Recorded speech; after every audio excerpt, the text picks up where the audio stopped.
Iraq is the disaster we have to get rid of, and Iran is the disaster we have to avoid. That was a quote from Joseph Siricioni from the Center for American Progress.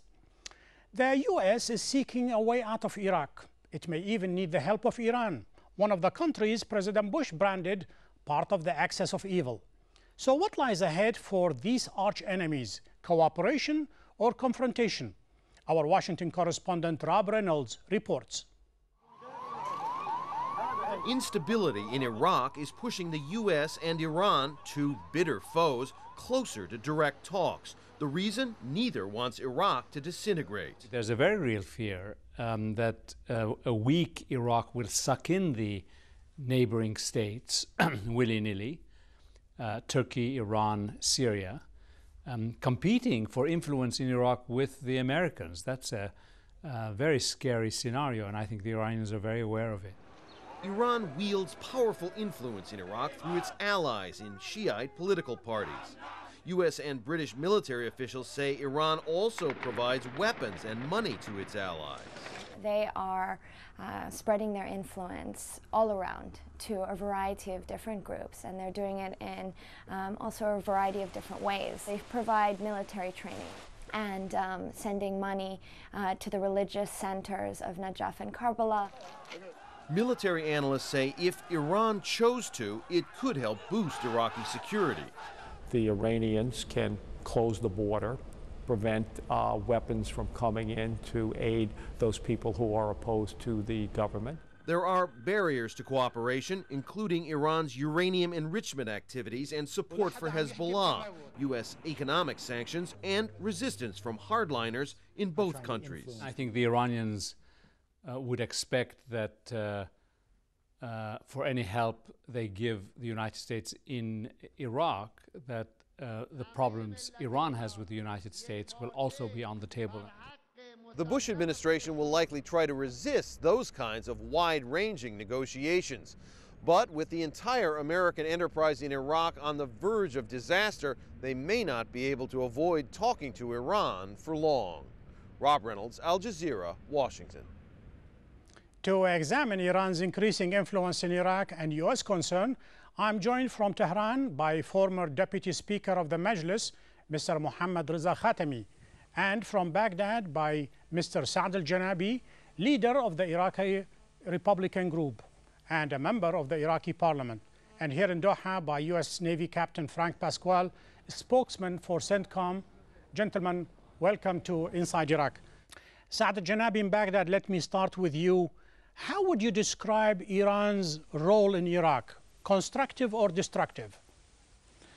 Actually, it's really clear for the Iraqi people and the international community. Iranian intelligence trying to create identity crisis for the Iraqi here, and the way they fund off those militias and some of the terrorists like Qaeda and some other groups to create instability in the country, as well as we can see their fingerprint everywhere in the Iraqi parliament, the Iraqi government, and the high-level religious politician Iraqi.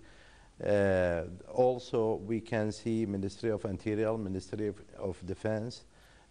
Most of those officers they appoint to important position, they are linked with the Iranian Itala'at or Iranian intelligence or Haraz Thawra al-Islamiyya, whatever those names, just to have ethnic cleansing, and also they are pushing for fighting, actually breaking down of the Iraqi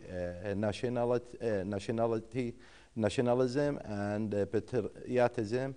And what they're trying also to do, they're trying to have the Iraqi believe they are not belong to Iraq, they are belong to the ethnic and belong to the different kind of area, not belong Mr. to Saad al-Janabi, these are serious charges. Let me ask Mr. Mohammad Khatami, these charges we heard also shared by the Americans. The Americans claim you are trying to drive them out. Is that the case? First of all, I should thank you for preparing this interview. I'm talking on behalf of myself and my party as a main opposition legal party in Iran, not on behalf of the Iranian government. But I think we should not repeat the baseless claims of Americans in Iraq. Both Americans and anti-Americans forces in Iraq claims Iran in interfering the internal affairs of Iraq. But basically, our interest in Iraq is stability, ruling of law, democracy, development, and independence of the Iraq. Everybody in the region knows very well that the common geopolitical issues between Iran and Iraq make us to be curious about the Iraq. We think that the instability of Iraq and some ethnic or religious conflicts can cause some dangerous, disastrous events even for Iran, because it is like a contagious disease that will spread through the borders to Iran. And because of this, we think that the stability of Iraq, the independence of the Iraq is independence and stability of Iran. And all Iranians, rather than they are reformists or conservatives, Democrat or totalitarian, knows very well this fact. So all of us help the Iraqi people and Iraqi government to stabilize the situation. I think the main problem in Iraq is United States invasion, that its achievement was only in security of the Iraq. Mr. Khatami, we have one of those Americans with us. He's Captain Pasquale. Pasquale, these are baseless charges. Iran is not interfering. Well, I think I would trust certainly the judgment of Mr. Saad al-Janadi, who is somebody who is there and who sees it. It's an experience, I think, that pretty much everybody in Iraq understands, certainly in many of the areas within the country. I think it's common knowledge that there has been a great deal of Iranian contribution to a number of the militias and others there. We have found some components of some of the weapons that are used in IEDs and some of the other destructive devices there. We've seen a number of those things, and the Iraqis tell us that. I don't think there's any question about it. To deny it would be like denying that the United States is involved in Iraq. I don't understand how anybody could deny it. I think what we all want is a constructive process to assist in bringing about peaceful conditions within Iraq. I mean, that's the whole purpose of our being there. That being the case, Pasquale, let me stop you. If that is the case, and these are overwhelming evidence, why are your hands tied? Why are you not doing something about it? Well, I don't think it's quite that simple, Jazim. I think there are a number of things that are happening. I think there's a number of things that are happening on the part of the Iraqi government as well. So, I mean, we're certainly not ignoring this, and we're certainly not, pushing this aside. I think we all acknowledge that it's an issue, it's a problem, and those who take from some of the Iranian influence are likewise, they need to be held accountable for it. Saad al-Janabi, you mentioned Iranian Ittila'at, which is the Iranian intelligence. What is the level of penetration inside Iraq? Okay, let me go back to the Iraqi constitution, which is the constitution we think like it's a suspended civil war in this constitution, because it's a handicapped constitution. Reason the Iranian Ittila'at at that time, I was one of the people who was sitting during the meeting when we trying to write the constitution. We see many of their people, their fingerprint there. Many of their people, they calling Iran to ask them about, we can change this world into this world. They designed the constitution in some part, the Iranian intelligence, as well as we can see even Maliki or anybody cannot appoint minister without the approval of the Iranian intelligence. Surely you're exaggerating, Saad al-Janabi. Are you telling me that the Prime Minister is impotent and he needs to get his orders from Tehran? Actually, not the Prime Minister himself. I mean the parties, who is the influence there. There is a religious party who appoint this Prime Minister or the Prime Minister before him. Their parties, there is some politician, there is some parties who is really influenced on the parliament, and this is the people who can say the word or the last word for who can be minister, who cannot be minister. And those parties, they inject some of the people who is really a good listener for the Iranian intelligence. Let me tell you something here. Have you seen a Superman, a technocrat like He can be Minister of Construction and Minister of Finance and Minister of Interior. You know, in Iraq there is many experts. Why this person have to be in those positions? Why there is a people, all their education was in a religious school and can be in a Ministry of Health or a Ministry of Finance or some other ministries. We know there's a loyal... Mr. Janabi, let Mr. Khatami answer this. What do you think of what you just heard? Yes. Nobody can deny that Iran has spiritual influences over the Iraq, because the majority of the Iraqi people are Shia and has a historical relation with Iranians. So nobody can deny that. But Iran is used to use its influence in constructive matter. Remember that when some of the Shia groups like Jaish al-Mahdi, leading by Muqtada Sadr, when Muqtada Sadr came to Iran, when he came back to Iraq, he changed his manner and he started to cooperate with other people in the government of Iraq. No, we are deciding to help the government of Iraq and do our best to support this government. Let me stop you for a little bit, Mr. Khatami. Let me just quote you what the Iraqi Chief Intelligence, Mr. Mohammed Abdullah Shahwani, told Newsweek. He said, Iranian intelligence are eliminating my men. Surely that smacks of terrorism. You know, there are many claims, but we as opponent of the current Iranian government, if we know clearly that there is interference of Iran in internal affairs of Iraq, we put pressure over our government to stop that. But up to my knowledge and up to now, there is no evidence and document other than baseless claiming against Iran. If they have any evidence or any document that shows Iranian intelligence interfere in Iraq, they publish that. And we will get that and put pressure over our government to stop that. But up to my knowledge, there is no evidence up to now. And so we consider all of this as baseless claims, and it raises from the hostility among the different ethnic groups in the Iraq. And they want to cover their weakness by blaming the other countries outside. So I think there is no Iranian interfere with Iraqi affairs. Frank, do you have the evidence? I have a comment, Mr. Jassim. Hold on just a second, Mr. Janabi. Frank, do you have the evidence? Let me pose this as a question. I mean, we're talking in the negative here. There is no influence or something like that.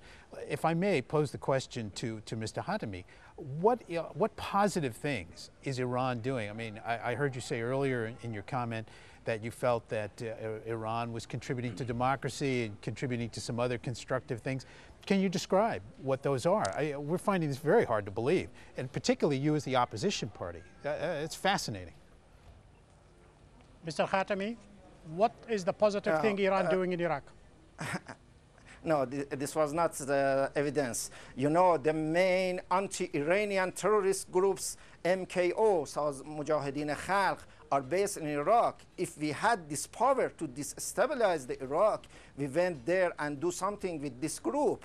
So I think this is not a correct thing. And as I said, we do our best to support the government of Iraq. You stated that one more time, Mr. Khatami. Let me go to Saad al-Janabi. Saad, tomorrow the Iraqi president, Mr. Jalal Talbani, will be in Tehran. Will this visit, one way or another, help the security in Iraq? Can I answer something before to answer this one? He said he wants the evidence, and I am pretty sure that he is sure from what's going on here in Iraq.